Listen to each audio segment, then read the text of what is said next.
ഇന്നലെ India Australia ബോംബെയിൽ നടന്ന മാച്ചിന് ശേഷം, അതായത് പെൺകുട്ടികളുടെ മത്സരത്തിന് ശേഷം, സോഷ്യൽ മീഡിയയിൽ ഒരു തരംഗമുണ്ടായി. പേര് ജമൈമ റോഡ്രിക്സ്. നിങ്ങൾ അതിനെപ്പറ്റി വായിച്ചു കാണും. അതായത് സോഷ്യൽ മീഡിയയിലെല്ലാം വല്ലാത്തൊരു തരംഗം ഇന്ത്യയിൽ മുഴുവനും അങ്ങ് പ്രകടമായി. അതായത് പത്രങ്ങളിൽ കൂടെ മാത്രമല്ല, ഇതൊരു വലിയൊരു തരംഗമായിട്ടങ്ങ് മാറി. ഇത് പ്രധാനമായിട്ട് 2-3 കാരണങ്ങളുണ്ട്. ഒന്നാമത്, ഈ പെൺകുട്ടി ഒരു മിഡിൽ ക്ലാസ്സിനും താഴെ ലോവർ മിഡിൽ ക്ലാസ്സിൽ നിന്ന് വരുന്നൊരു പെൺകുട്ടിയാണ്. അതായത് ഇന്ത്യൻ ക്രിക്കറ്റ് ടീം ഒരിക്കലും ജയിക്കാൻ സാധ്യതയല്ലാത്തായിരുന്ന ഒരു മാച്ച് ഓസ്ട്രേലിയയുമായിട്ട് പെൺകുട്ടികളുടെ മാച്ചാണ്. അത് ഈ പെൺകുട്ടിയുടെ ഒറ്റ പ്രയത്നം കൊണ്ട് ജയിച്ചു കയറുന്നു.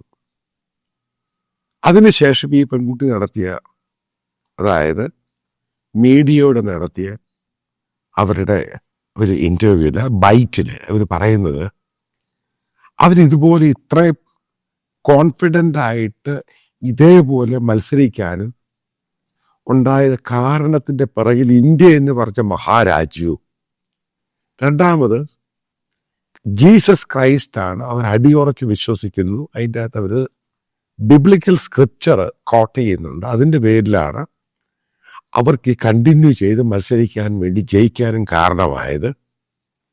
കടുത്ത രീതിയിലുള്ള ദ്രോഹങ്ങൾ, പല രീതിയിലും അവരെ തളർത്താനും അവരുടെ കുടുംബത്തെ തളർത്താനും ശ്രമിച്ചിട്ട് പോലും അതിൽ നിന്നുമെല്ലാം കരകയറി സർവൈവ് ചെയ്ത് ഇതേപോലൊരു മുഹൂർത്തത്തിൽ ഇന്ത്യയെ വിജയിപ്പിക്കുവാൻ കഴിഞ്ഞു എന്നതാണ് അവർ കാണുന്ന, ആ പെൺകുട്ടി കാണുന്ന ഏറ്റവും വലിയ ഒരു പ്രോജക്റ്റ് ചെയ്ത് സത്യമായിട്ട് ജനങ്ങളുടെ മുമ്പിൽ പറയുകയും അത് സോഷ്യൽ മീഡിയ തരംഗമായിട്ട് വരികയും ചെയ്തു. അതായത് കറക്റ്റ് 1 വർഷം മുമ്പ് ഇതേ പെൺകുട്ടി തന്നെ, കാരണം ഇവര് സ്റ്റേറ്റിനും നാഷണലിലും ഒക്കെ കളിച്ചവരാണ്, അതിൻ്റെ പേരിൽ ഓണററി മെമ്പർഷിപ്പ് കൊടുക്കും പ്രധാനപ്പെട്ട ക്ലബ്ബുകൾ. ഒന്നാമത് Khera gymkhana cricket club, gymkhana club.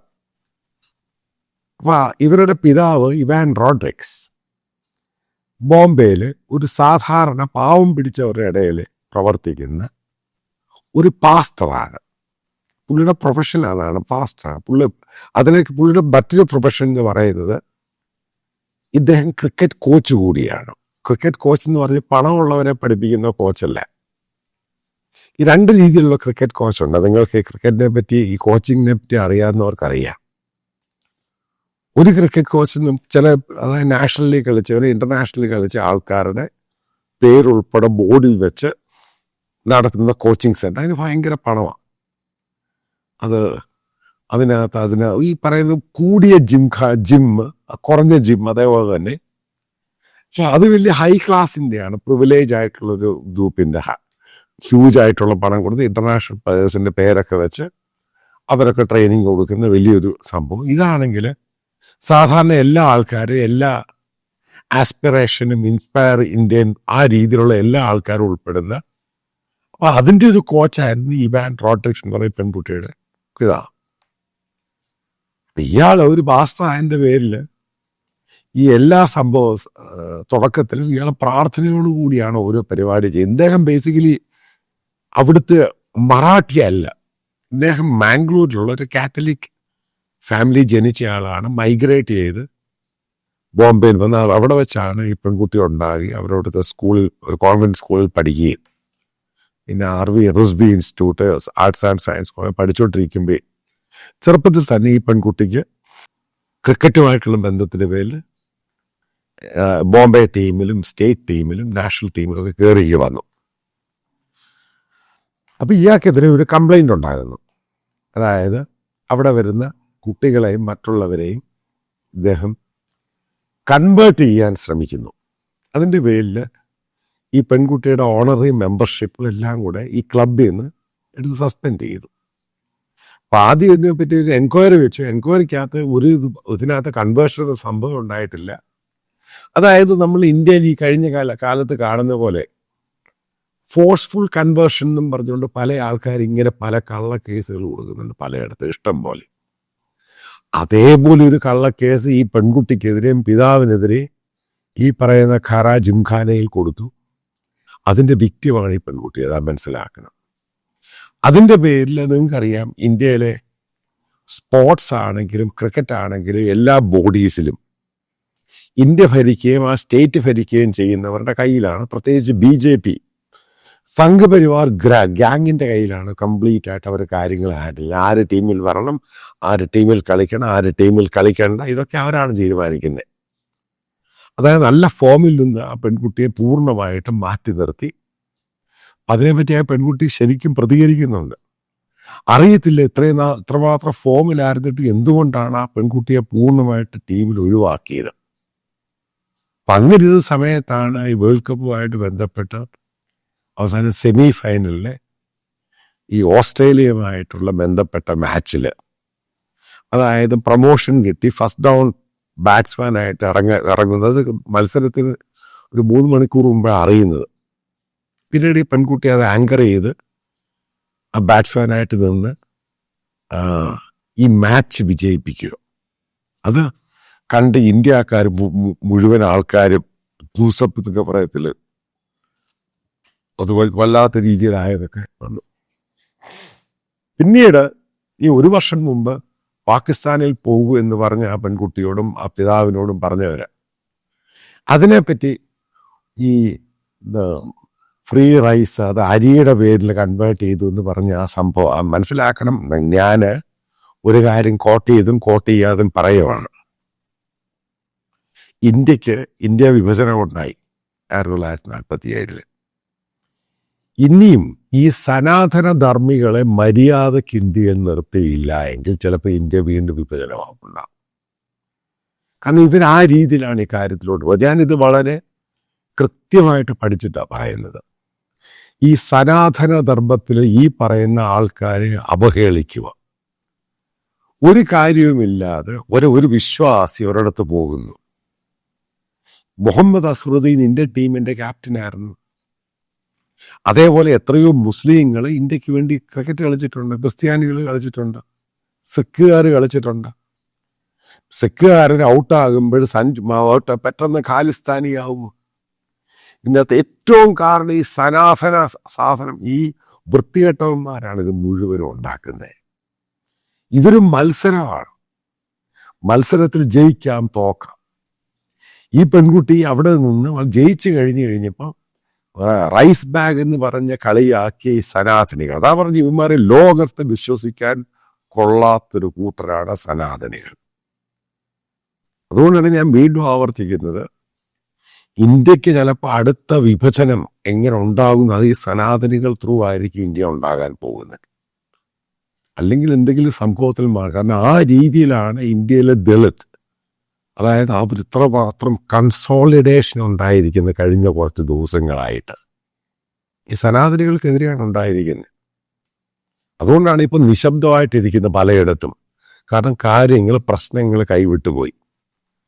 ഈ ഫോഴ്സ്ഫുൾ കൺവേർഷൻ എന്ന് പറഞ്ഞ് തെറ്റായ രീതിയിൽ എടുത്ത് ഈ ബാംഗ്ലൂർ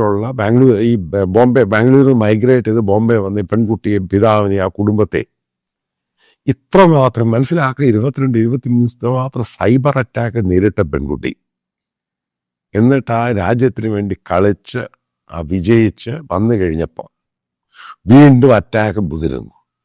അതാണ് അവർ ജീവന്മാരെ ജീവിതത്തിൽ വിശ്വസിക്കാൻ കൊള്ളത്തില്ല. ഇതുകൊണ്ട് തന്നെയാണ് ഞാൻ പ്രത്യേകം പറയുന്നത്. കാരണം അതിനകത്ത് എന്തിൻ്റെ പേരിലാണ് ഈ പെൺകുട്ടിക്കെതിരെ ഇത്രമാത്രം വലിയ അറ്റാക്ക് ഉണ്ടായത്? വളരെ രൂക്ഷമായ അറ്റാക്ക്. നിങ്ങൾ ആ പഴയ പത്രങ്ങളുടെ കട്ടിങ്ങുകളൊക്കെ എടുത്തു നോക്കണം.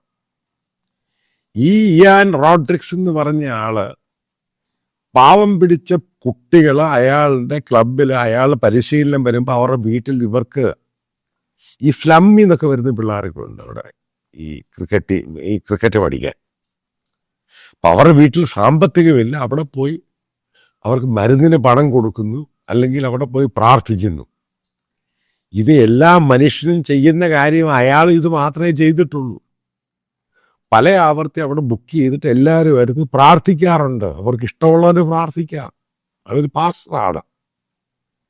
അത് അത് ഒരു മനുഷ്യന്റെ രീതിയാണ്. അതിനകത്ത് എവിടെ ഫോഴ്സ്ഫുൾ കൺവേർഷൻ വരുന്നത്?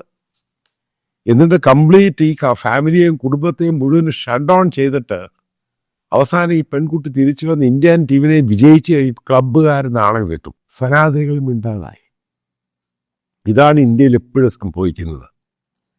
അതായത് ആൾക്കാർ അവരുടെ പള്ളിയും അവരുടെ കമ്മ്യൂണിറ്റിയെ എല്ലാം കൂടെ ചവിട്ടി അടിച്ച് ബഹളം ഉണ്ടാക്കി പോലീസിനെ വെച്ച് വിളിച്ച് തിരിച്ചവർ അറ്റാക്ക് തുടങ്ങി കഴിഞ്ഞപ്പോഴാണ് അറ്റാക്കിനേക്കാളും ശരിക്കും പ്രതിരോധിക്കാൻ ശ്രമിച്ചു കഴിഞ്ഞു അവന്മാർ വേണ്ടാണ്. ഇത്രയേ ഉള്ളൂ ഇവന്മാര്, ഇത്രയേ ഉള്ളൂ എന്ന് ഞാൻ നേരത്തെ പല വീഡിയോയിൽ പറഞ്ഞിട്ടുണ്ട്. കാരണം നിങ്ങളിപ്പോൾ 1 2 ത്രെട്ട് കൊണ്ടോ പേടിപ്പിച്ചുകൊണ്ടൊന്നും ആരും പിന്മാറത്തില്ല. നിങ്ങളോട് ചോദ്യം ചോദിക്കട്ടെ, ഈ പെൺകുട്ടിയെയും ആ ഫാമിലി ഇത്രമാത്രം ബോംബെയിൽ ഇത്രമാത്രം ത്രട്ടും ഭീഷണിപ്പെടുത്തി കഴിഞ്ഞപ്പോഴും ഇവർ പിന്മാറിയില്ല. ഇപ്പം ഈ പറയുന്ന പല ആൾക്കാരുടെ ധാരണയുണ്ട്, ഒരു ഇഷ്യൂ വന്നു കഴിഞ്ഞാൽ ഇതേപോലെയുള്ള ഫോഴ്സ്ഫുൾ ആയിട്ടുള്ള പോലീസിനെ ഇതേപോലെ മറ്റുള്ള ഫോഴ്സിനെയൊക്കെ ഉപയോഗിച്ച് ഭീഷണിപ്പെടുത്തി കഴിഞ്ഞാൽ പിന്മാറും എന്നുള്ള ധാരണയാണ്. ഒരു കാര്യം ഞാൻ പറയും, ഒരു ഇന്ത്യക്കാരനും പിന്മാറുന്നില്ല. അതാ ഞാൻ പറഞ്ഞു, ഇന്ത്യ എന്ന് പറഞ്ഞ രാജ്യത്തിന്റെ ഫൗണ്ടേഷൻ എന്ന് പറയുന്നത് അത് ഉണ്ടാക്കിയ നമ്മുടെ രാഷ്ട്രപിതാക്കന്മാർ ഒരു ഇന്ത്യക്കാരനും പഠിപ്പിച്ചു കൊടുത്തിരിക്കുന്ന അവന്റെ മൂല്യങ്ങളുണ്ട്. അത് ഞാൻ പിന്മാറത്തില്ല. അവനൊരു ഹിന്ദു, അവന് വിശ്വസിക്കാം, അത് അവന്റെ ഇഷ്ടമാണ്. അവനത് പ്രൊപ്പഗേറ്റ് ചെയ്ത് അവന്റെ ഇഷ്ടമാണ്. നിനക്ക് വേണോ വേണം, നിന്റെ ഇഷ്ടം. അതാണ് ഞാൻ പറയുന്നത്, രണ്ടും വ്യത്യസ്തമായ കാരണങ്ങളാണ്. ഇത് തന്നെയാണ് ഈ പറയുന്ന ജമൈമ റോഡ്രിക്സ് എന്ന് പറയുന്ന അതേപോലെ തന്നെ പെൺകുട്ടികൾ, ആയിരക്കണക്കിന് കുട്ടികൾ, അതായത് ലക്ഷക്കണക്കിന് കോടിക്കണക്കിന് ഇന്ത്യക്കാരുടെ പ്രതികരണമാണ് ഇത് കണ്ടത്. അതായത് സനാതനികൾ മനസ്സിലാക്കിയിരിക്കുക, ഇന്ത്യ എന്ന് പറഞ്ഞ മഹാരാജ്യം നിങ്ങൾ ഉദ്ദേശിക്കുന്ന തലത്തിലല്ല. ഇവിടുത്തെ പെൺകുട്ടികൾ എന്ന് പറഞ്ഞാൽ വീട്ടിൽ കിച്ചണിലിരിക്കുന്ന പെൺകുട്ടികളും അല്ല. ഇവർ മുന്നോട്ടിറങ്ങും. അതായത് ഇതെല്ലാം കൂടെ ഇൻക്ലൂസീവ് ആയതാണ്. അതായത് എല്ലാവരും കൂടെ ചേർന്നതാണ് ഇന്ത്യ എന്ന് പറഞ്ഞ മഹാരാജ്യം. അല്ലാതെ സനാതനികളും ഈ വൃത്തികെട്ടവന്മാരും മാത്രമുള്ളതല്ല ഇന്ത്യ. അതിൻ്റെ കറക്റ്റായിട്ടുള്ള തെളിവാണ് ജമൈമ റോഡ്രിക്സ് എന്ന് പറഞ്ഞ പെൺകുട്ടി ഇന്ത്യയിൽ കാണിച്ചു കൊടുത്തത്.